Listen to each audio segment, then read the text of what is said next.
Hey everyone, this is Pathmetrics. Welcome to episode 20 of Mixing Loud with Clip to Zero.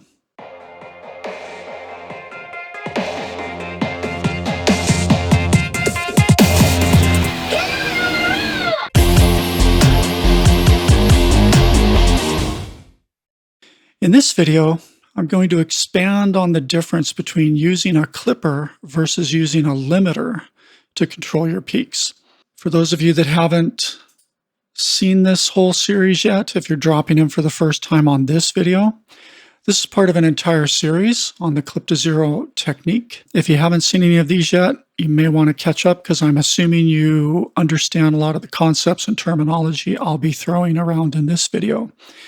And for those of you who have been watching this series, this is kind of an extended part 2 of my advanced clipping episode where I talked about replacing K-clip with either newfangled saturate or track limit instead. In this video, I'm really going to be focusing on track limit as a limiter and how it operates differently from a clipper and why sometimes you would choose to use a limiter instead of a hard clipper for your peak control, especially at buses, but maybe also on individual tracks.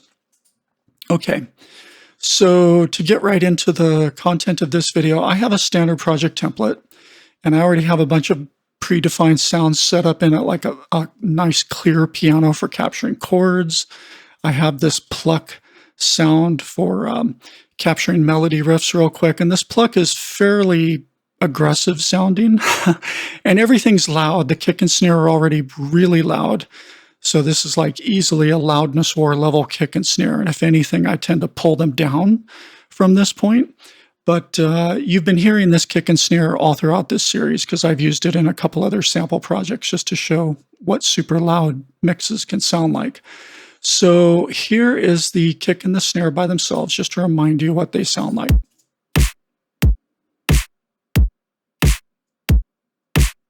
And there's a massive amount of clipping going on where the kick and the snare sum together. This is a mid-tempo style kick and snare. And there's a huge amount of clipping happening at the drums bus. That's massive summing. But they still sound good together because the snare is set up to be able to do this without sounding, horrible. Okay, so when I set up a song, when I have an idea, I will often come in and just record it really quick. If it's a melodic idea, I'll just use this default pluck sound. And if it's a chord idea, I'll use a default chord sound. And I just capture ideas really quick. And I don't care too much about how it sounds, whether I'm hearing clipping, et cetera, et cetera. And then I eventually replace those placeholder sounds with different sounds playing the same MIDI riff. So I'm jumping you a little ahead in the project because when I was fine-tuning the ducking for a given melodic idea, I saw a good example of showing you the difference between a clipper and a limiter. So that's where we're dropping in. I came in and originally just had a little riff, little idea that I wanted to capture, and it was this pluck.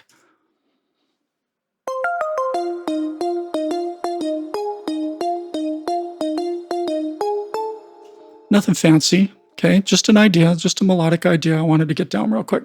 And if we now sum this pluck with the kick and the snare, and let me turn the duckers back on.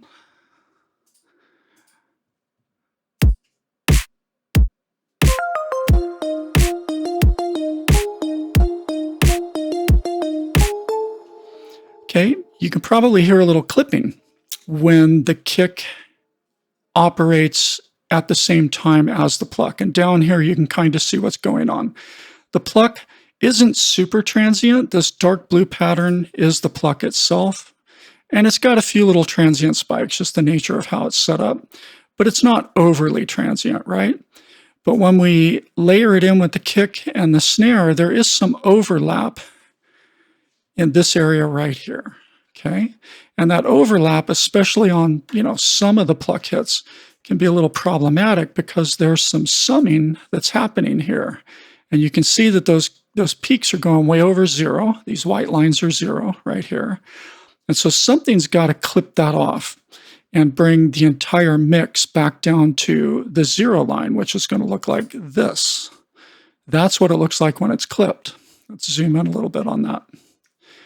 Okay, so we can see that, when it was just the kick here, right? The kick was already clipped, but it sounded okay by itself, even with this clipped amount on this section. But as soon as we add the pluck in on top of that, where they're tending to overlap a little bit at the tail of the kick, then we end up with, these little squared off sections you're seeing all along this part of the kick. Okay, so back to the sum. Let's look at this a little more holistically again for a second. Why do I have this pluck sound overlapping this kick? And why are we hearing this clipping here? So let's do one other thing. Let's mute the snare out so you're just seeing the kick and the plucky sound.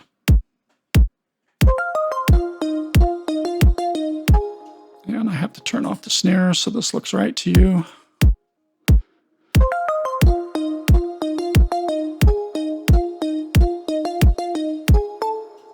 All right. So the reason this is happening, if I go to my duckers on the midline, where I'm actually ducking this pluck to the kick, this is being done right here. When I set the pluck far enough out that it's not conflicting with the kick,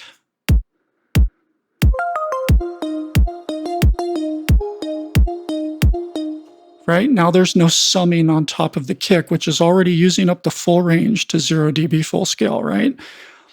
Of course, this sounds too gappy, right? So a lot of times if you're gonna, depending on what you're trying to do, some melodies need to have a much shorter ducking slice or they sound gappy like that. So, when I fine tune the ducking slice, as you keep bringing it inward, you're gonna see that this pluck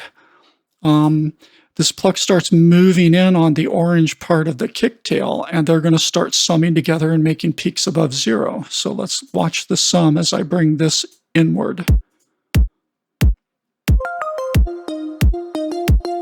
So that sounds bad.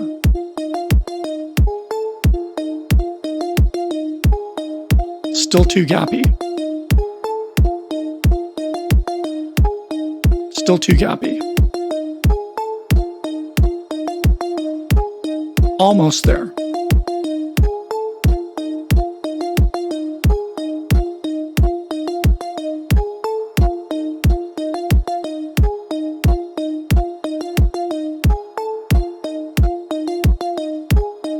Okay, now I can live with that amount of ducking slice. That doesn't make the pluck sound overly gappy, especially once other things are brought in.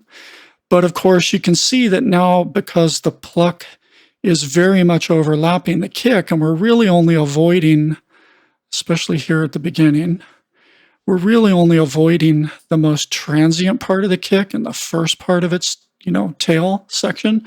But this overlap is kind of unavoidable if we want this particular melody to, sequence nicely in the mix and not have audible gapping. But then, of course, that gives us the problem where now we have these peaks on top of the kick that's already been clipped to within an inch of its life. It can't stand any more clipping. So we get these peaks summed in here, and now something's got to clip these off. And that's being done up here at the pre-master bus, where we have a bus clipper right here. And that's this instance of K-clip, which, like every bus clipper, is set up so that it just, there's no extra input or output. It's just got a threshold at 0 dB full scale. And so it's doing this much clipping. Watch this value here.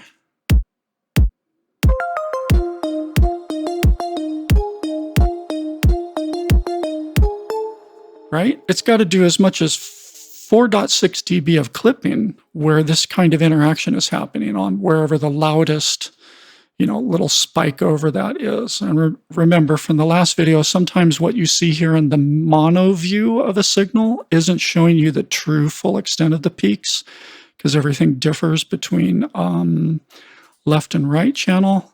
So somewhere on a left or right channel, where we have a peak that's happening somewhere as high as 4.6 over 0. So that's what's getting clipped off. Okay, so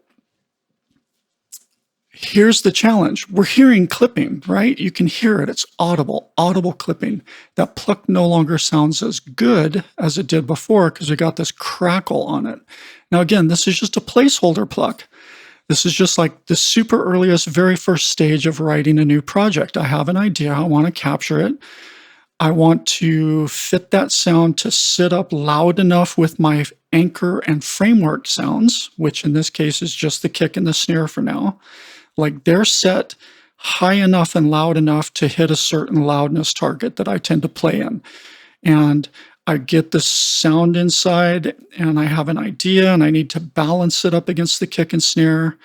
And when I get it loud enough and also ducked to the point where it sounds, not gappy against this kind of longish kick and snare, now I've got clipping because you're hearing the clipping that's being caused by K-clip on this particular bus channel where they're all coming together. Let me flip over to the bus view so it's a little clearer.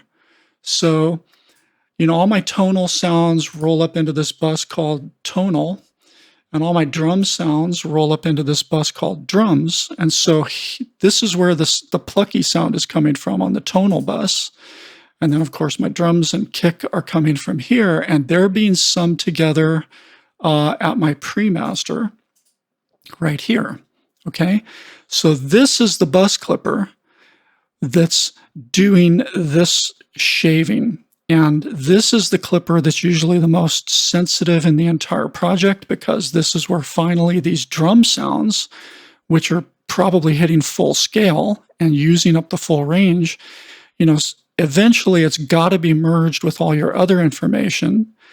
And that's where we start running into these problems that need to be clipped.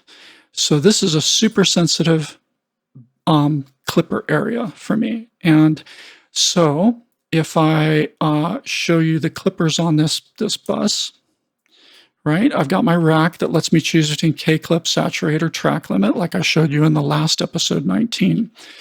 But now let's just talk about K-clip and track limit because this really shows you how it works. It shows you the whole story. In order to do this clipping and to watch the clipping, we're going to just look at the final summed result that's happening on the master. That's the waveform you're looking at here. So if we zoom in and just see the interaction between the kick and that first part of the pluck here where they overlap, right? This is the overlap that's getting clipped off right at these white lines. Look at the difference and listen to the difference between K-clip and track limit. Now, again, track limit is set up to work kind of like a clipper. In this case, I'm using the aggressive style. I usually start with punchy. Sometimes I'll flip it to aggressive depending on whatever I'm going for, and I'll play with the release time to usually be between 50 and 60 milliseconds. Usually, that's where I start. So, this is where I've got the limiter set up right now, and the clipper is just a straight up hard clipper. So listen to the difference between K-clip and track limit and watch the waveform right here. I'm going to scroll in just a little bit so you can see it more like a kick. Okay, so here's with K-clip clipping it off. Actually, let me kind of zoom in to about here. Okay, here's with K-clip clipping it. And let's go ahead and turn on, yeah, it's all on.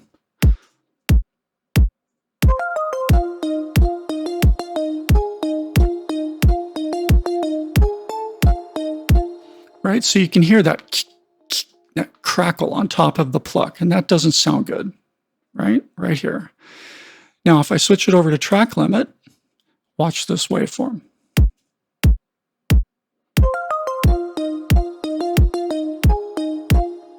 Where's the crackle? Do you hear the crackle?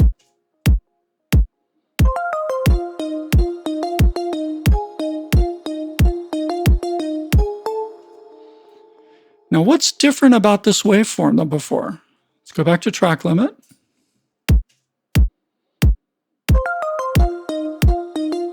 Okay, you heard that crackle, that on top of everything. And there's the crackle. This clipped off section right here is what's creating that crackle. And of course, that's the aliasing and the distortion. The clipping is too much. We're hearing audible clipping on a bus where the bus clipper is doing its job. And remember, the whole trick, the whole reason we have this rack to let us quickly test different ways to control these clips, these peaks, is so we can just listen for the differences. And you can clearly hear a difference. If I just go back and forth real quick, it's just night and day.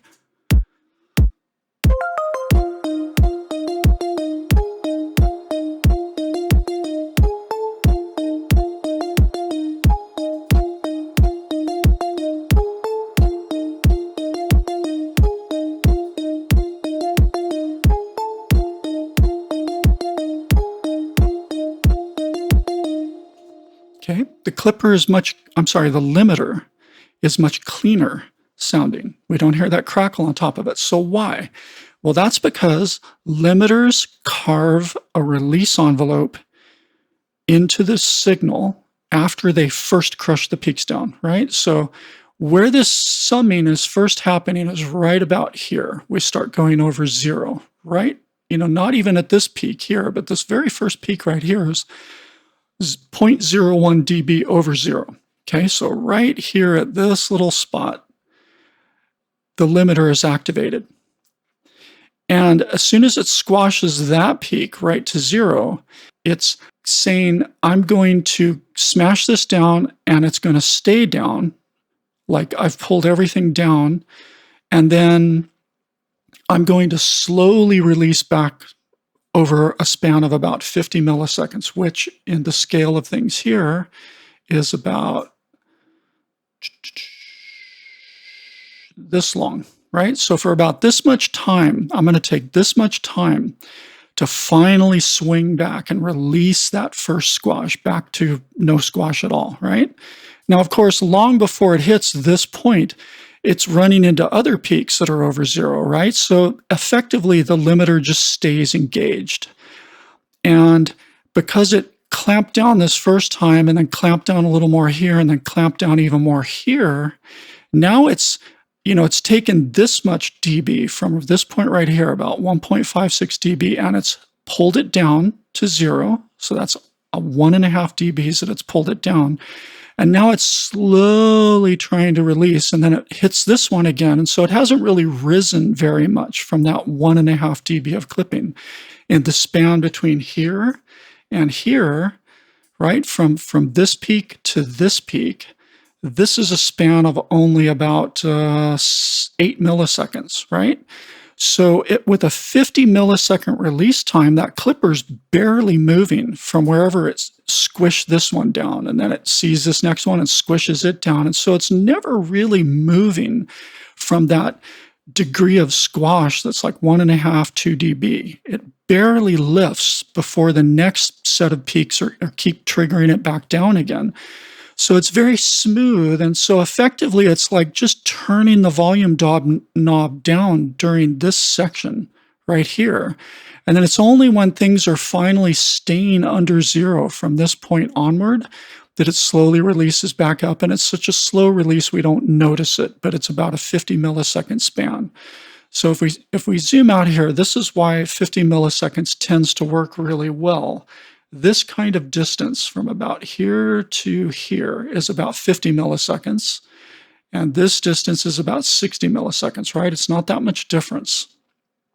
And if you think about it, it's roughly, for a typical kick drum, it's about 3 cycles of a typical kick drum tail, where kick drums tend to be tuned. It's going to be 2 to 3 cycles, depending on the pitch of the kick drum.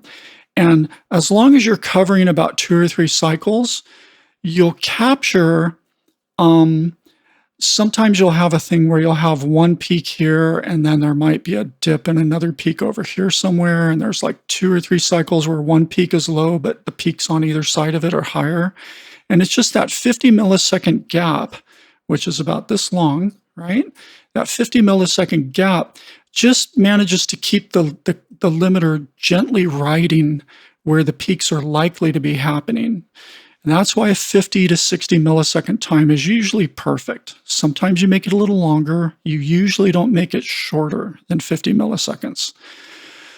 Okay, so it's basically controlling these peaks effectively by pulling the volume down and keeping it down so that what's happening is these subsequent bits where we were going over zero right here, these things here and here are literally just, it's just turned down so the peaks are no longer over zero. It's not actually coming along and shaving the peaks. And that's what the clipper's doing, right? If we go back to the clipper and play this, let me move this over here again. Okay, the clipper just literally laser beams. It doesn't try to pull the volume down. It just shaves the peaks where they sit. And that's why we have this flat, flat, flat, flat, flat, flat, etc. But if we use the limiter,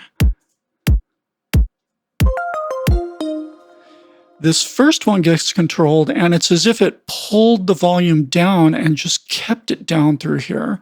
So the original shape is mostly maintained, and it's no longer clipped. There's no longer those hard flat clips through here, and that's why you're not hearing the crackle, because you only get this one moment of nonlinear distortion right when it first finds that highest peak, and then it's just keeping the volume down, and these never really go that much above zero, so there's much, much, much less nonlinear distortion that you're hearing.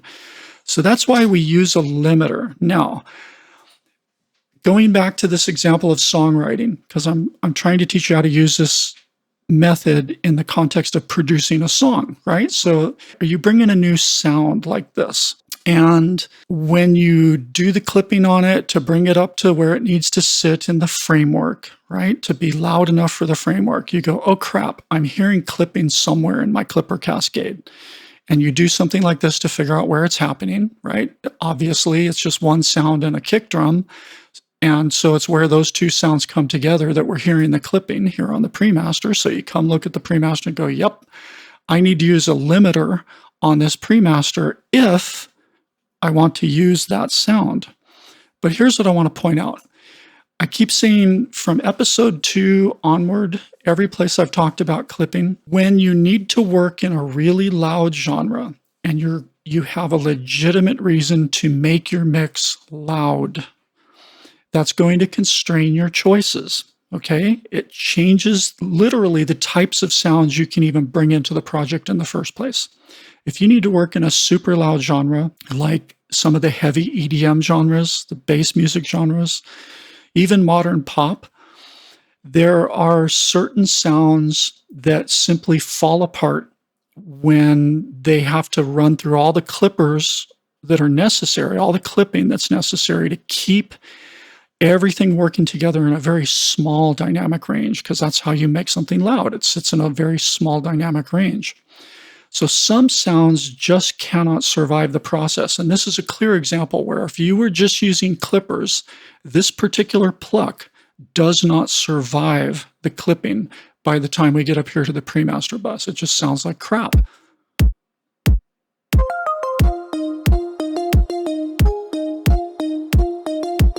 Right? You hear that crackle on every pluck, every hit of that sound. So this is where you have a choice as a producer. Your choices are, well, one, you could try using a limiter instead of a clipper if it's on a bus or even on an original track, right? If you're trying to get the sound loud enough and the clipper is just too dirty, too ugly, try the limiter instead. And the cool thing about track limit, this is not a full-blown mastering limiter. This is an ultra lightweight, scaled down version of DMG Audio's flagship limiter they call Limitless. This is meant to be incredibly lightweight. It's wideband. It still uses the same two-stage architecture where there's actually two limiters wired in series. And the first limiter is set with a true longish attack time that lets all the transient peaks go right through to the second limiter. And the first limiter only worries about controlling the sustain portion of the signal. And then the second limiter is only seeing and operating on the transients that the first limiter let through, and so it's only clamping down on the transients, and the combined effect is kind of what you're seeing in this waveform here. It's really clean, and I honestly don't know whether other limiters like Pro-L or Elevate or any of the other limiters out there, I don't know if they truly use a two-stage approach under the hood like that. I kind of suspect they don't. And I've never, limiters are like black magic processes, and the developers rarely talk about what they're actually doing under the hood. But my guess from listening to them and looking at what they do is that track limit and limitless are both really amazingly clean limiters in a certain way. And this especially is so lightweight. You can put tons of these all over your project, and they're almost as lightweight as just a hard clipper. They really take very, very little system resources. They don't incur any latency. And so I literally think of track limit as just another type of clipper. And I usually set it up punchy with the release between 50 and 60 millisecond by default. And I almost never change the release to be longer or shorter than that. Sometimes I'll try a different algorithm to see if I like the sound of that algorithm better. And I leave the stereo linking at 70, and I leave all these things just right here at 0. I just clip at 0 with the limiter. Okay. So you can hear that it sounds better. And that's one way to solve this problem. Is it's like, all right, I really want to use this pluck. I can make it work if I use at wherever bus I'm hearing the clipping, or whatever point I first start hearing that clipping happening. If I use track limit, everything sounds better. So the answer then is, okay, set yourself to use track limit, even if it's super early in the project, because track limit's very lightweight. And then come over here and disable K-clip, right? So that the only thing that's actually using system resources on this particular bus is track limit. And right now, K-clip and Newfangled Saturate are sitting there, but they're deactivated in Bitwig, which means they literally don't exist. They're using no memory, no CPU, no nothing. They're just kind of waiting to be reactivated in this mode. So this is one way to carry on, right? Now, let me reactivate K-clip and show you another choice you could make, right? You could say, well, I really want to use this pluck and I really want to use this kick. But obviously, I cannot make my track as loud as I originally hoped for. That's your other choice, is just don't try to make your track as loud. So let's watch what happens if we use the VCA trick. I'm just going to pull this VCA knob open, right? And we're just going to take everything down, everything by, okay, I know, I'll just tell you rather than show you. I'm clipping this original kick by about 2.5 dB. The kick itself is already clipped, and it's clipped within an inch of its life. And if I play it by itself and take this down about 3 dB, well, let's just play it by itself for a second. Okay, that's the original kick, clipped about 2.5 dB. If I pull the VCA down by 3 dB like this, you're going to see this kick change a lot, right? Looks quite a bit different. And now nothing is actually even touching the 0 line. And it sounds a little rounder. And so then when we let the pluck sum with this, which we're already relaxing the clipping on the kick right here in these first waveforms, right? Look at it one more time. See how even these very first parts of the pitch drop in the tail are squared off? But if we take this down 3 dB, they're no longer squared off, right? Even if I take it down just 2 dB, those are sitting effectively below 0 now, right? But really, this is where there's absolutely no clipping happening, is 3 dB down. Okay, so now if we let that same pluck, which is itself now 3 dB quieter, because remember, we put this VCA everywhere, that's part of the VCA trick. Now when we look at the summing, even with K-clip doing the actual clipping, right? We're going to do this with K-clip now and watch the waveform. And now you don't see any of those flat shave sections anymore. because everything is just working out so that, even the summed amount of the kick and the pluck on top of it, even the raw sum isn't really going over zero, except maybe one little teeny spot right here, which is the tiniest, shortest little clip in the world. Look at the difference. Here's no VCA. We're back to where we were. Right? Look at that. And now if we just take everything down 3 dB,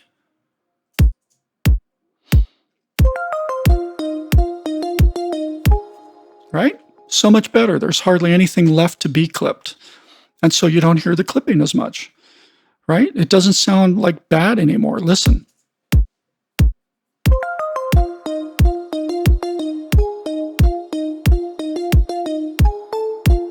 You don't hear that same amount of clipping. If we go back to 0, the clipping comes back.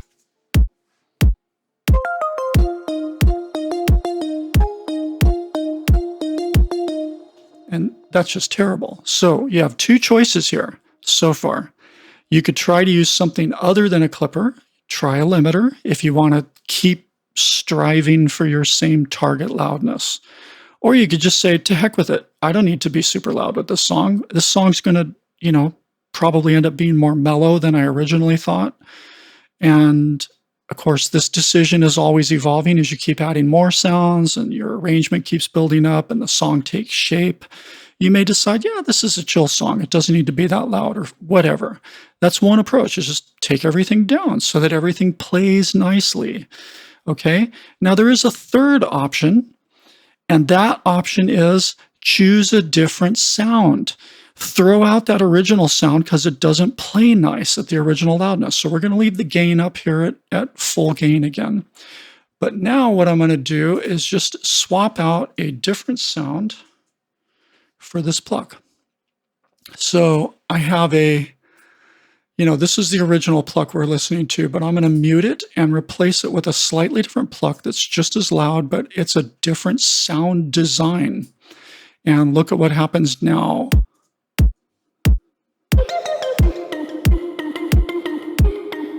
Now, the peaks are going just as high over 0 as with the first pluck, but for whatever reason, this pluck survives the clipping much, much better, the hard clipping, and you don't hear anything horrible happening with the clipping.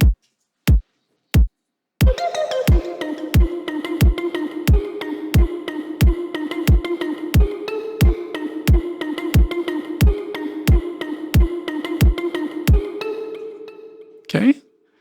I mean, any clipping that's there is incredibly light, especially compared to the previous sound. Okay. And so here, the difference between K-clip and track limit isn't much of a difference at all. Listen.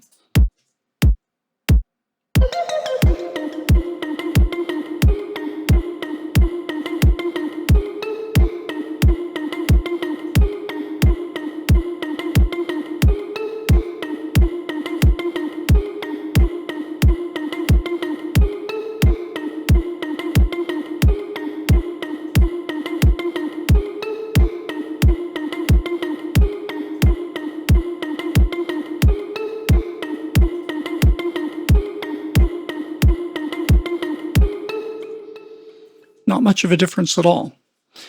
You still might choose to use track limit for whatever reason. It certainly doesn't hurt. And in fact, in most practical situations, I do tend to use track limit on my pre-master. Because in general, by the time your mix fully builds up, a limiter can sound much better on a very complex signal that's full of sub and kick and other, high mid-range sounds, brighter sounds. The more complex your signal, as I said in episode 19, the more complex your signal and the more that signal tends to include bass and sub frequencies, generally the better sounding a limiter will be than if you use a straight up hard clipper. Although it's perfectly fine early in a project to just keep using the hard clipper, even if you're hearing a little dirt, right? You can live with it when you're just trying to get ideas down real quick. Worry about the fine details later. Or it doesn't really hurt necessarily on your pre-master. If you start hearing clipping right away, like I did with that original pluck sound, Well, just come over here and see if track limit makes it sound better. And if it does, pick track limit, deactivate K-clip, and keep working, right? It's a quick choice. It's an easy choice if you set up a rack like this. And it's probably only at one bus. You'll have to even make that decision super early as you're starting out writing a new project. Okay, so I hope this has been informative and helpful, and I will see you in the next video.